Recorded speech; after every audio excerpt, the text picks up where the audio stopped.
అధిష్టానం సరికొత్త వార్తల ప్రపంచం. అధిష్టానం వాక్ స్వతంత్ర ప్రజాబలం.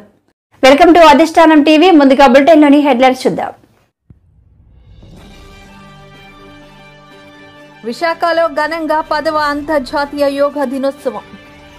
నీట్ పరీక్ష పేపర్ లీకేజ్కు బాధ్యత వహిస్తూ కేంద్ర విద్యాశాఖ మంత్రి రాజీనామా చేయాలి. ఈరోజు ఏపీ అసెంబ్లీలో ఎమ్మెల్యేలుగా ప్రమాణ స్వీకారం చేసిన టీడీపీ, జనసేన, బీజేపీ సభ్యులు. తనను పవన్, జనసేన అభిమానులు బూతులతో ఇబ్బంది పెడుతున్నారు. ముద్రగడ. ఏపీలో స్టూడియోల నిర్మాణానికి ముందుకు రావాలి. అల్లూరి సీతారామరాజు జిల్లాలో అసంపూర్తిగా ఉన్న నాడు నేడు స్కూల్ బిల్డింగ్లు. వ్యాపార సంస్థగా మారిన విశాఖ శారదా పీఠంపై సీబీఐతో విచారణ నిర్వహించాలి. నీట్ పరీక్ష పేపర్ లీకేజ్ కు బాధ్యత వహిస్తూ కేంద్ర విద్యాశాఖ మంత్రి రాజీనామా చేయాలని ఏఐఎస్ఎఫ్ రాష్ట్ర అధ్యక్షుడు డాన్సన్ బాబు డిమాండ్ చేశారు. విశాఖ జీవీఎంసీ గాంధీ విగ్రహం వద్ద ఆయన మాట్లాడుతూ దీనిపై దేశవ్యాప్తంగా పెద్ద ఎత్తున నిరసన చేపట్టిన నేపథ్యంలో లీకేజీ కారణమైన 3 అరెస్టు చేసినట్లు తెలిపారు. నా పేరు వి జాన్సన్ బాబు, ఏఐఎస్ఎఫ్ రాష్ట్ర అధ్యక్షుడు. 2024 సంవత్సరానికి సంబంధించి నీట్ పరీక్షను ఎన్టీఏ సంస్థకు కేంద్ర ప్రభుత్వం అప్పచెప్పడం జరిగింది. ఈ సంస్థ ద్వారా మరి నీట్ పరీక్షకు ముందు ఒక రోజు ముందు పరీక్ష పేపర్లు ఇది మరి ఎట్లా పూర్తి స్థాయిలో కేంద్రంలో మరి ఎప్పుడు లేని విధంగా ర్యాంకులు రావడం జరిగింది. 67 మందికి మరి ఫస్ట్ ర్యాంకులు రావడం జరిగింది. 720 మార్కులకు 720 మార్కులు కూడా రావడం జరిగింది. మరి నీట్ చరిత్రలోనే ఇటువంటి రిజల్ట్ ఎప్పుడు రాలేదని విద్యార్థులంతా భావించారు. మరి దీనికి అనుగుణంగానే పెద్ద ఎత్తున నిరసన కార్యక్రమాలు చేపడితే మరి నిన్నటి రోజున ఏదైతే మరి నీట్ పరీక్ష లీక్ అయిన అనుమానాలతో 3 కస్టడీకి తీసుకోవడం జరిగింది. వాళ్ళు కూడా నిన్న ఒప్పుకోవడం జరిగింది. మేము లీక్ చేశాము, 30 లక్షల రూపాయలు ఒక్కొక్కరితో వసూలు చేశామని చెప్పేసి తెలియజేయడం జరిగింది. వారిని కఠినంగా శిక్షించాలి. ఇటువంటి ప్రతిష్టాత్మకంగా జరిగే నీట్ పరీక్షలు కానీ, నెట్ కావచ్చు, యూజీసీకి సంబంధించిన ఏ సంస్థలైనా ఎటువంటి పరీక్షలైనా సరే కట్టుదిట్టమైనటువంటి చర్యలు తీసుకొని లీకులు కాకోకుండా జాగ్రత్తగా నిర్వహించాల్సినటువంటి బాధ్యత కేంద్ర ప్రభుత్వానికి ఉంది. ఇటువంటి లీకులు జరగడానికి ప్రధానమైనటువంటి నిర్లక్ష్యం మరి కేంద్ర విద్యాశాఖకు ఉందని చెప్పేసి మేము భావిస్తున్నాం. నైతిక బాధ్యతతో కేంద్ర విద్యాశాఖ మంత్రి వెంటనే రాజీనామా చేయాలని చెప్పేసి డిమాండ్ చేస్తున్నాం. ఎన్టీఏ సంస్థ ఏదైతే ఉందో ఆ సంస్థను వెంటనే సీజ్ చేయాలని కూడా ప్రధానంగా డిమాండ్ చేస్తూ ఉన్నాం. ఎందుకంటే లక్షలాది మంది విద్యార్థులు, 22 లక్షల మంది ఈ నీట్ పరీక్షలో పాల్గొనడం జరిగింది. ఎంతోమంది విద్యార్థులు ఆశలు మరి మేము డాక్టర్లు కావాలి అని చెప్పేసి మరి ఇంటర్మీడియట్ పూర్తి స్థాయిలో 2 ఏళ్ల పాటు బాగా చదువుకొని మరి పేద విద్యార్థులు ఉన్నారు. దాంట్లో ఎస్సీ, ఎస్టీ, బీసీ, మైనార్టీ విద్యార్థులు దేశవ్యాప్తంగా కూడా ఉన్నారు. వీళ్ళు డాక్టర్ చేయాలని విశాఖలో ఘనంగా 10వ అంతర్జాతీయ యోగా దినోత్సవం. దీనికి విశాఖ ఎంపీ భరత్ ముఖ్య అతిథిగా హాజరయ్యారు. ఎంపీ భరత్ మాట్లాడుతూ యోగా వల్ల శారీరక ఆరోగ్యంతో పాటు మానసిక ఆరోగ్యం కూడా లభిస్తుందని తెలిపారు. గత 6 ఏళ్ళుగా ఈ ప్రజా జీవితంలో ప్రయాణిస్తాను. ఇలాంటి డేస్ ఏంటి అంటే సమాజంలో అందరికీ ఈ టాపిక్ మీద ఆలోచించడానికి ఒక అవకాశం. ఉన్న వాళ్ళందరినీ రిక్వెస్ట్ చేశారు. చాలా మంది ఇక్కడ చూడున్నారు. ఈ కాలంలో వెస్టర్నైజేషన్ ఎక్కువైపోతుంది మన సమాజంలో. స్మార్ట్ ఫోన్స్, సోషల్ మీడియా ఎన్నిటి వల్ల ఏంటి అంటే మన చరిత్ర ఏంటి, మన ప్రాక్టీసెస్ ఏంటి అనేది చాలా వరకు మనం కోల్పోతున్నాం.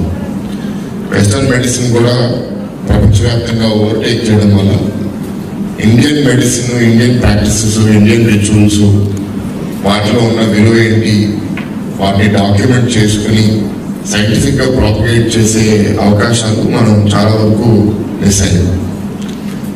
చాలా సమస్యలు ఇవాళ మానసికంగా, శారీరకంగా ఎవరైతే ఇబ్బందులు ఫేస్ చేస్తున్నారో డాక్టర్ల దగ్గరికి వెళ్ళి మందులు తీసుకుని రకరకాలు చేసిన తర్వాత కూడా వాళ్ళు ఏ రిలీఫ్ పొందినప్పుడు ఎవరో ఒక యోగా గురువు దగ్గర లేదా ఎవరి దగ్గరకో ఒక ఆయుర్వేద చేసే వాళ్ళ దగ్గరికి వెళ్తే ఊహించిన విధంగా వాళ్ళు కోలుకుంటున్నారు.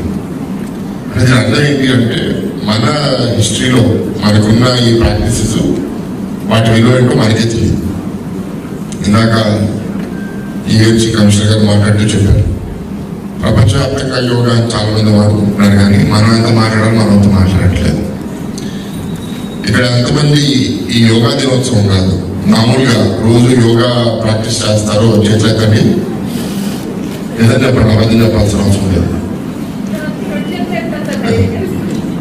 ఒక 10 మంది 15 మంది ఉన్నారు. ఓవరాల్ హాల్లో 300 మంది ఉన్నారు. So this is the problem. So మీ అందరినీ కోరేది ఏంటి అంటే, అందరు కాదు కానీ ప్రత్యేకంగా కొందరు ఎవరికి దీంట్లో వాల్యూ చూస్తారు. ఈ ఒక్కరోజు చేయడం కాదు, రోజు చేయండి. దీని గురించి బాగా తెలుసుకోండి, లోతులోపలికి వెళ్ళండి. తెలుసుకున్న తర్వాత మీరు 10 మందికి అది ప్రాపగేట్ చేయండి. ఈ కాలంలో ప్రత్యేకంగా పిల్లలకి ఇక్కడ చాలా మంది యువకులు కనబడుతున్నారు. మానసిక ఇబ్బందులు అనేది సమాజంలో చాలా పెరిగిపోతుంది. సోషల్ మీడియా అలవాటు అయిపోయి ఫోన్లే మన బెస్ట్ ఫ్రెండ్ అయిపోయి. ఇప్పుడు ఇంకో పాప అక్కడ వీడియో తీస్తుంది, తప్పేం లేదమ్మా, నేనేం కాదనట్లేదు. కానీ ఈ ఫోన్లు చూసి చూసి చూసి మన మనుషులు చూడటం మర్చిపోయాం. కొన్ని రోజుల తర్వాత మనుషులతో మాట్లాడటం కూడా మనకి ఎట్లా అనేది భయం వచ్చేస్తుంది. ఏదైనా చిన్న ఇబ్బంది వచ్చినా సరే అది మనకి చాలా పెద్ద కొండలా కనబడుతుంది. సో చిన్న చిన్న ప్రాక్టీసెస్, రోజు బ్రీదింగ్ ఎక్సర్సైజెస్, స్ట్రెచ్చింగ్, ఈ యోగాలో ఉన్న ఆసనాలు కానీ మనం చేయగలిగితే మీకు తెలియని విధంగా మానసికంగా చాలా మీకు రిలీఫ్ పొందుతారు. ఫిజికల్గా కూడా పోస్టర్స్ వల్ల ఇవాళ కూర్చుని బయటే ఉండి ఫోన్ వాడుతున్నాము, దానివల్ల బయటే పట్టేస్తుంది, అలాగే బ్యాక్ పెయిన్ వస్తుంది. ముందు 50,000 వచ్చే సమస్య. ఈ రోజు ఏపీ అసెంబ్లీలో ఎమ్మెల్యేలుగా CM Chandrababu, deputy CM Pawan Kalyan, TDP సభ్యులు, జనసేన సభ్యులు, బీజేపీ సభ్యులు ఎమ్మెల్యేలుగా ప్రమాణ స్వీకారం చేయడం జరిగింది.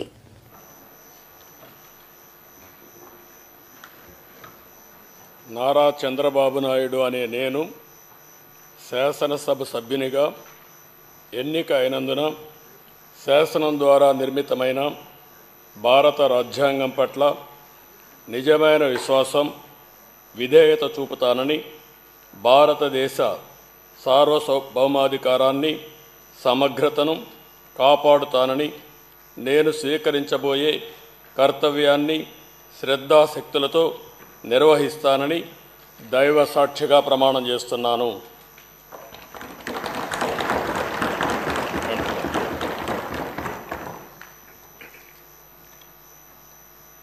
ఆంధ్రప్రదేశ్ శాసనసభ సభ్యుడైన నారా చంద్రబాబు నాయుడు అనే నేను సభ నియమాలకు కట్టుబడి ఉంటానని, వాటిని అనుసరిస్తానని, సభా మర్యాదలను పాటిస్తానని, సాంప్రదాయాలను గౌరవిస్తానని దైవసభ్యుడిగా ఎన్నికైనందున శాసనం ద్వారా నిర్మితమైన భారత రాజ్యాంగం పట్ల నిజమైన విశ్వాసం, విధేయత చూపుతానని, భారతదేశ సార్వభౌమాధికారాన్ని, సమగ్రతను కాపాడుతానని, నేను స్వీకరించబోయే కర్తవ్యాన్ని శ్రద్ధాశక్తులతో నిర్వహిస్తానని దైవ సాక్షిగా ప్రమాణం చేస్తాను.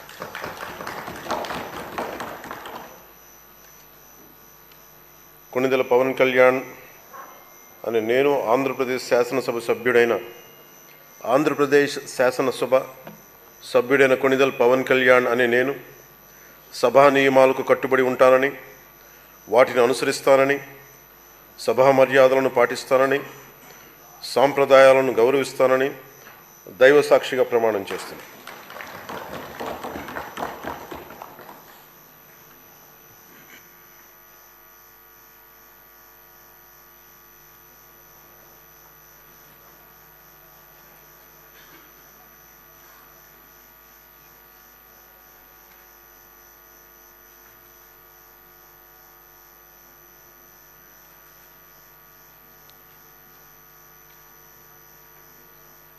శ్రీమతి అనిత వంగలపూడి.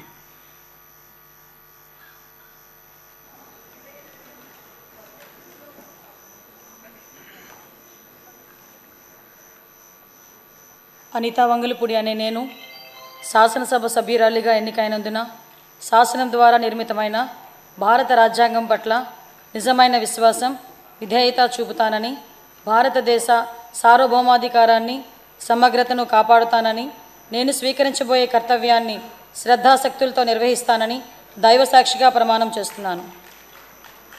ఆంధ్రప్రదేశ్ శాసనసభ సభ్యురాలినైన అనిత వంగలపూడి అనే నేను సభ నియమావళికి కట్టుబడి ఉంటానని, వాటిని అనుసరిస్తానని, సభ మర్యాదలను పాటిస్తానని, సాంప్రదాయాలను గౌరవిస్తానని దైవ సాక్షిగా ప్రమాణం చేస్తున్నాను.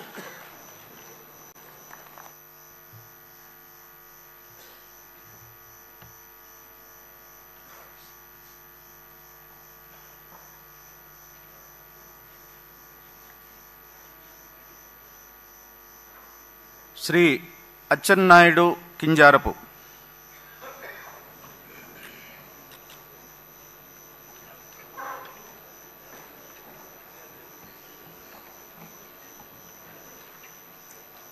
కింజరాపు అచ్చెన్నాయుడనే నేను శాసనసభ సభ్యుడిగా ఎన్నికైనందున శాసనము ద్వారా నిర్మితమైన భారత రాజ్యాంగం పట్ల నిజమైన విశ్వాసం, విధేయత చూపుతానని, భారతదేశ సార్వభౌమాధికారాన్ని, సమగ్రతను కాపాడుతానని, నేను స్వీకరించబోయే కర్తవ్యాన్ని శ్రద్ధాశక్తులతో నిర్వహిస్తానని దైవ సాక్షిగా ప్రమాణం చేస్తున్నాను.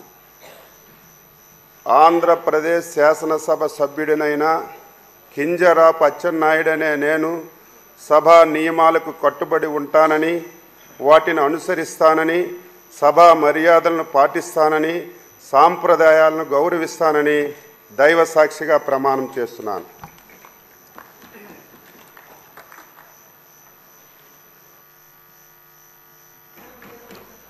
నారా లోకేష్ అనే నేను శాసనసభ సభ్యుడినైన ఎన్నిక అయినందుకు శాసనం ద్వారా నిర్మితమైన భారత రాజ్యాంగం పట్ల నిజమైన విశ్వాసం, విధేయత చూపుతానని, భారతదేశ సార్వభౌమ అధికారాన్ని, సమగ్రతను కాపాడుతానని, నేను స్వీకరించబోయే కర్తవ్యాలను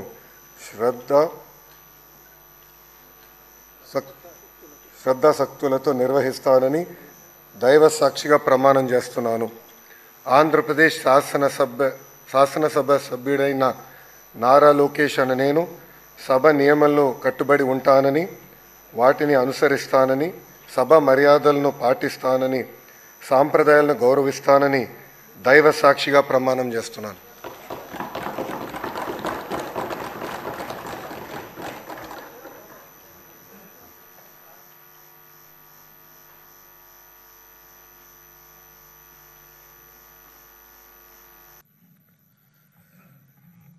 కోన రవికుమార్ అనే నేను శాసనసభ సభ్యునిగా ఎన్నికైనందున శాసనం ద్వారా నిర్మితమైన భారత రాజ్యాంగం పట్ల నిజమైన విశ్వాసం, విధేయత చూపుతానని, భారతదేశ సార్వభౌమాధికారాన్ని, సమగ్రతను కాపాడుతానని, నేను స్వీకరించబోయే కర్తవ్యాన్ని శ్రద్ధాశక్తులతో నిర్వహిస్తానని దైవ సాక్షిగా ప్రమాణం చేస్తున్నాను. ఆంధ్రప్రదేశ్ శాసనసభ సభ్యుడినైన కోన రవికుమార్ అనే నేను సభా నియమాలకు కట్టుబడి ఉంటానని, వాటిని అనుసరిస్తానని, సభా మర్యాదలను పాటిస్తానని, సాంప్రదాయాలను గౌరవిస్తానని దైవ సాక్షిగా ప్రమాణం చేస్తున్నాను. శ్రీ రోషన్ కుమార్ సొంగ,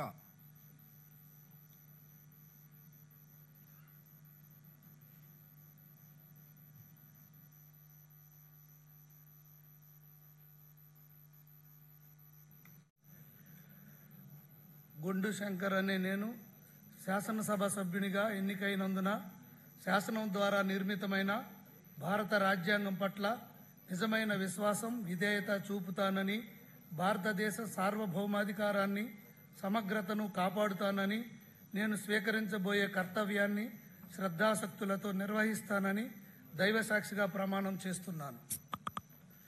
ఆంధ్రప్రదేశ్ శాసనసభ సభ్యుడినైన గుండు శంకర్రావు అనే నేను సభా నియమాలను కట్టుబడి ఉంటానని, వాటిని అనుసరిస్తానని, సభా మర్యాదలను పాటిస్తానని, సాంప్రదాయాలను గౌరవిస్తానని దైవ సాక్షిగా ప్రమాణం చేస్తున్నాను.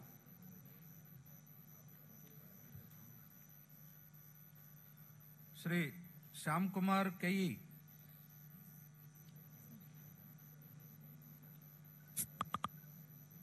మామిడి గోవిందరావు అనే నేను శాసనసభ సభ్యునిగా ఎన్నికైనందున శాసనం ద్వారా నిర్మితమైన భారత రాజ్యాంగం పట్ల నిజమైన విశ్వాసం, విధేయత చూపుతానని, భారతదేశ సార్వభౌమాధికారాన్ని, సమగ్రతను కాపాడుతానని, నేను స్వీకరించబోయే కర్తవ్యాన్ని శ్రద్ధాశక్తులతో నిర్వహిస్తానని దైవ సాక్షిగా ప్రమాణం చేస్తున్నాను.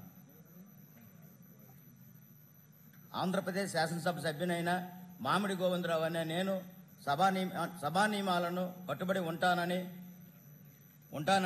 వాటిని అనుసరిస్తానని, సభా మర్యాదలను పాటిస్తానని, సాంప్రదాయాలను గౌరవిస్తానని దైవ సాక్షిగా ప్రమాణం చేస్తున్నాను.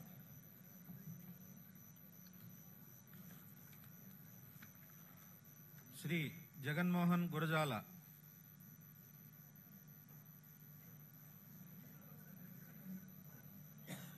ఎన్నికైనందున శాసనం ద్వారా నిర్మితమైన భారత రాజ్యాంగం పట్ల నిజమైన విశ్వాసం, విధేయత చూపుతానని, భారతదేశ సార్వభౌమాధికారాన్ని, సమగ్రతను కాపాడుతానని, నేను స్వీకరించబోయే కర్తవ్యాన్ని శ్రద్ధాశక్తులతో నిర్వహిస్తానని దైవసాక్షిగా ప్రమాణం చేస్తున్నాను.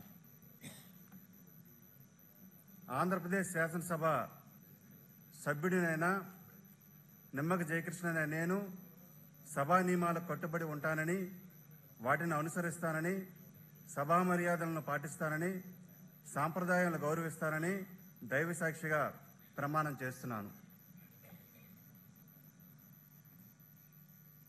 శ్రీ జయనాగేశ్వర రెడ్డి బి. తనను పవన్ జనసేన అభిమానులు బూతులతో ఇబ్బంది పెడుతున్నారని ముద్రగడ పద్మనాభరెడ్డి ఆవేదన వ్యక్తం చేశారు. ఇలా చేయడం కంటే మమ్మల్ని చంపేయండి, మేము అనాథలం, కాపుల హక్కుల కోసం నేను పోరాడలేని అసమర్థుడిని అని అన్నారు. వాళ్ళకి నమస్కారం చెప్పుకుంటున్నానండి. ఆ రోజు పిఠాపురం ఎన్నిక సందర్భంగా పవన్ కళ్యాణ్ గారి మీద సవాల్ చేశాను. ఓటమి చెందానండి. ఓటమి చెందితే పేరు మార్చుకుంటా అన్నాను. పేరు మార్పుకి దరఖాస్తు చేశాను. ప్రభుత్వం యాక్సెప్ట్ చేసిందండి. గెజెట్లో ప్రింట్ చేసిందండి. ఆ ప్రింట్ చేసిన కాపీ మీ అందరికీ సర్వ్ ఇస్తున్నాను. గెజెట్లో ప్రింట్ చేసిన కాపీ మీకు అందజేశానండి. ఈ సందర్భంగా పేరు మార్పు కోసం ఎంతో ఒత్తిడి చేసిన కాపు బలిజ యువతకి, వాళ్ళందరూ నాకన్నా చిన్నవాళ్ళైనా వాళ్ళందరికీ ధన్యవాదాలు చెప్పుకుంటున్నానండి. నాకు స్వేచ్ఛ కలగజేసినందుకు చాలా ఆనందంగా ఉంది.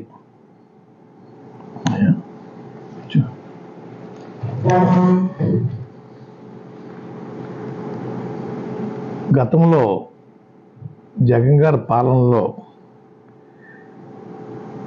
నేను ఉద్యమం చేయటం లేదు అని పవన్ కళ్యాణ్ గారు తరచూ మాట్లాడుతూ ఉండేవారండి. నా ఇమేజ్ పెంచుకోవడం కోసం ఉద్యమం చేపట్టాడు తప్ప నేనే లాభం పొందాను అనే మాటలు ఎక్కువగా వచ్చేవండి. నేను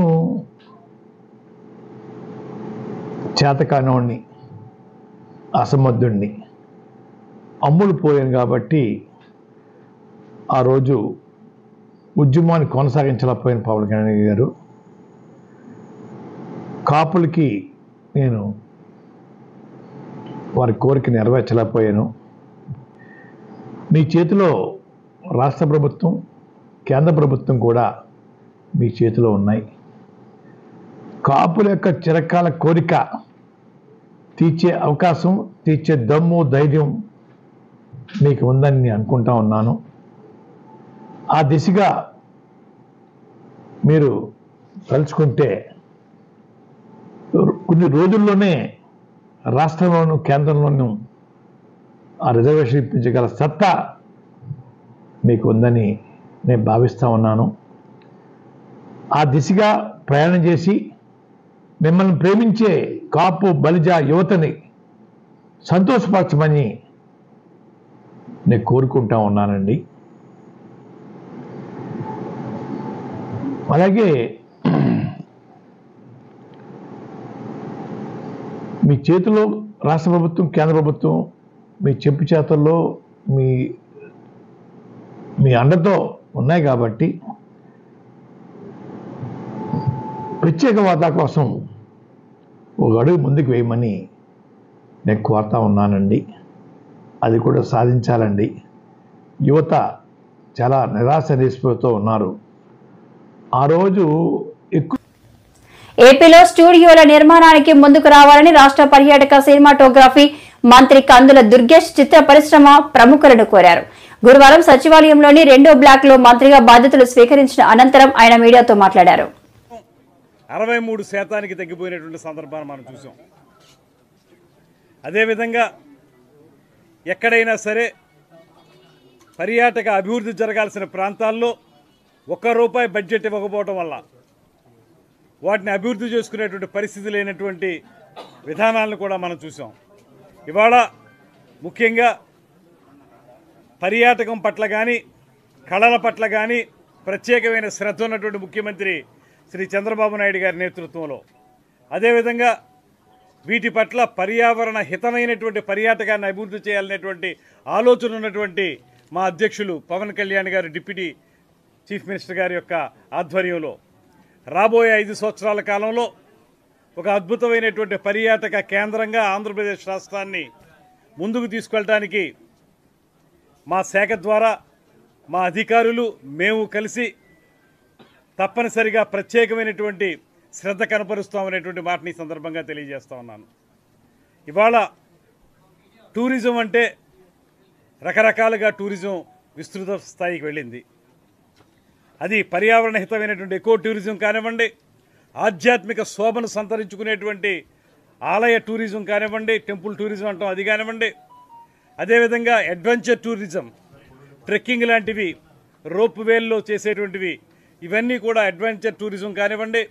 అదేవిధంగా వాటర్ ఫ్లీట్, ముఖ్యంగా బోట్లు ఏవైతే ఉన్నాయో స్పీడ్ బోట్లు కానీ ఇతరతర బోట్ల ద్వారా పర్యాటక శోభను పెంపొందించుకునేటువంటి కార్యక్రమాలు కానీ ఇవన్నీ చేయడానికి చాలా పొటెన్షియాలిటీ ఉన్నటువంటి ఈ రాష్ట్రంలో దీని మీద ప్రత్యేకంగా దృష్టి పెట్టాల్సినటువంటి అవసరం ఉంది. మనం చూస్తున్నాం, పర్యాటక కేంద్రాలుగా విరాజిల్లాల్సినటువంటి ప్రాంతాలని సొంత ప్రయోజనాల కోసం కోట్లాది రూపాయలు ఖర్చు పెట్టి పర్యాటకానికి ఖర్చు పెట్టవలసినటువంటి నిధుల్ని ఇతరత్రా ఖర్చు పెట్టుకుని వారు ఏదో రకంగా ఎంజాయ్ చేయాలని చేసినటువంటి ప్రయత్నాన్ని కూడా మనం చూసాం. అదృష్టవశాత్తు ఈ రాష్ట్ర ప్రజానీకం వాటి పట్ల సరైనటువంటి గుణపాఠం చెప్పే విధంగా ఎన్నికల్లో తీర్పిచ్చింది కనుక మనం ఆ ప్రమాదం నుంచి కొంత బయటపడగలిగాం. కానీ లేకపోతే ఈ రాష్ట్రాన్ని చిన్నాభిన్నం చేయడానికి గత పాలకులు చేసిన ప్రయత్నాలు మనందరికీ తెలుసు. ఇవాళ మేము ఖచ్చితంగా చెప్తున్నాం, ఏ రకాలైనటువంటి ఆలోచనలు కానీ ఏ రకమైనటువంటి అవకాశాలు కానీ పర్యాటకం విషయంలో కానివ్వండి, సాంస్కృతిక విధానాల్లో కానివ్వండి ఉన్నాయో వాటిని ఎక్స్ప్లోర్ చేసి వాటిని సరైన రీతిలో ముందుకు తీసుకెళ్ళి అదేవిధంగా ప్రజలందరికీ ఉపయోగపడే విధంగా అదే పక్కన ఆదాయాన్ని సమకూర్చుకునే విధంగా మేము తప్పనిసరిగా కృషి చేస్తామనేటువంటి మాటని ఈ సందర్భంగా తెలియజేస్తున్నాం. అదేవిధంగా సినిమాటోగ్రఫీ, అల్లూరి సీతారామరాజు జిల్లాలో అసంపూర్తిగా ఉన్న నాడు నేడు స్కూల్ బిల్డింగ్లు. అల్లూరి సీతారామరాజు జిల్లాలో అసంపూర్తిగా ఉన్న నాడు నేడు స్కూల్ బిల్డింగ్లు. అల్లూరి జిల్లా చింతపల్లి మండలంలో పలుచోట్ల అసంపూర్తిగా నిలిచిపోయిన నాడు నేడు స్కూల్ బిల్డింగ్లు దర్శనమిస్తున్నాయి. నాడు నేడు స్కూల్ బిల్డింగ్లు పూర్తి కాక విద్యార్థులు ఎండకి వర్షానికి అవస్థలు పడుతూ పూరి గుడిసెలోనే చదువు సాగిస్తున్నారు. ఈ పూరి గుడిసెల్లో విద్యార్థులతో చాలని స్థలంలో ఉపాధ్యాయులు పాఠాలు చెప్తున్నారు. అయితే విద్యార్థులు తల్లిదండ్రులు గత ప్రభుత్వం మంజూరు చేసిన నాడు నేడు స్కూల్ బిల్డింగ్లపై దృష్టి సారించి విద్యార్థుల యొక్క భవిష్యత్తును చక్కదిద్దాలని కోరుతున్నారు. బెంగళూరు అయితే 20 అంటే 5 పోయారు సార్. 5 పోతే 29 number sir. New admission start sir. New admission ఈ రోజు వచ్చారు సార్. 9 మంది వచ్చారు సార్ ఈ రోజు అయితే న్యూ అడ్మిషన్. నేనే సార్. ఇంకా నా అకౌంట్ సార్. సార్ ఇప్పుడు జస్ట్ గోల్ ఉంది. హెల్త్ కొంచెం ప్రాబ్లం జస్ట్ ఖాళీ చేసుకుని పిల్లలందరూ వచ్చారు సార్. ఒక అబ్బాయి డ్రాప్ అవుట్ అబ్బాయి సార్. ఇంకా కన్ఫర్మ్ పిల్లలకి సార్ అకామిడేషన్ బ్లాక్ అవ్వాలి సార్. బోర్డు ఉండాలి సార్. ఆ బోర్డు కోసం ప్రయత్నం సార్. బ్లాక్ బోర్డు ఎందుకంటే ఇల్లు లేదు కాబట్టి అక్కడ రైలు వచ్చినా కూడా లేకుండా ఉంటుంది చేయలేదు సార్ పరిస్థితి. కాబట్టి రేపు పిల్లలందరూ కూడా చూసుకొని బాగుంటుంది సార్. ప్రయత్నం సార్ చేసే స్కూల్కి డైలీ బ్లాక్ బోర్డు మ్యాథ్స్ కానీ కానీ ఇవన్నీ కూడా పిల్లలకి first class A B C D read and write practice లో అంటే హ్యాండ్ రైటింగ్ స్కిల్స్ కూడా వాళ్ళకి ఇచ్చేద్దని ఆలోచన సార్.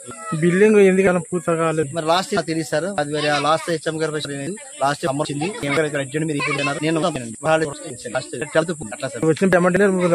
ఉన్నదానికి ఏంటంటే రూపాయలు అన్నారు మొత్తం ఉన్నదానికి అంతా మెటీరియల్ తెప్పించారు మధ్య బస్ అయిపోయి సార్. దీని కూడా బడ్జెట్ సార్ మిగతా నాకున్న 50,000 50 వచ్చినట్టు చేయించాను సార్. మొత్తం ఎంత వచ్చింది అంటారు ఆ పైపులో ఉందో వచ్చింది సార్. నాది ఇప్పుడు ఇది పూర్తి చేయడం దగ్గర బడ్జెట్ లేదు సార్. బడ్జెట్ లేదు సార్. ఒక లేక అంతా క్లోజ్ పరిస్థితి మొత్తం అయితే బెంచ్ సార్, మేము సామాన్లు వచ్చేసారు, అటుకెళ్ళి కూడా అన్ని ఉన్నాయి సార్. అయితే అవి సార్ అన్ని ఉన్నాయి బాగా సార్ పరిస్థితి. మరి వర్షం అప్పుడైతే అప్పుడు ఆల్టరేషన్ లేదు సార్. ఏంటంటే పాత లాస్ట్ రిక్వెస్ట్ చేసి ఎక్కడ సిమెంట్ షటర్ అయినప్పుడు లాస్ట్ టైం వ్యాపార సంస్థగా మారిన విశాఖ శారదా పీఠంపై సీబీఐతో విచారణ నిర్వహించాలని జనసేన నాయకుడు జీవీఎంసీ 22వ ward corporator Peetharamurthy Yadav demand చేశారు. ఆయన మీడియాతో మాట్లాడుతూ ఆంధ్ర తెలంగాణలో జగన్ కేసీఆర్ ప్రభుత్వాల నుంచి శారదా పీఠం తీసుకున్న 500 కోట్ల విలువైన భూములను ఆయా ప్రభుత్వాల స్వాధీనం చేసుకోవాలి అన్నారు. అని అవి కూడా ఆది శంకరాచార్యులు గారు ప్రతిష్ఠించారని మనం విన్నాం. మరి అప్రకటిత పీఠాధిపతి స్వరూపానందేంద్ర, అలాగే పీఠం ఉత్తరాధికారి సాత్మానందేంద్రలో ఈ పీఠాన్ని ఎలా పెట్టారు, స్వామీజీ అవతారం ఎలాగెత్తారు, స్వామీజీగా అనేకమైనటువంటి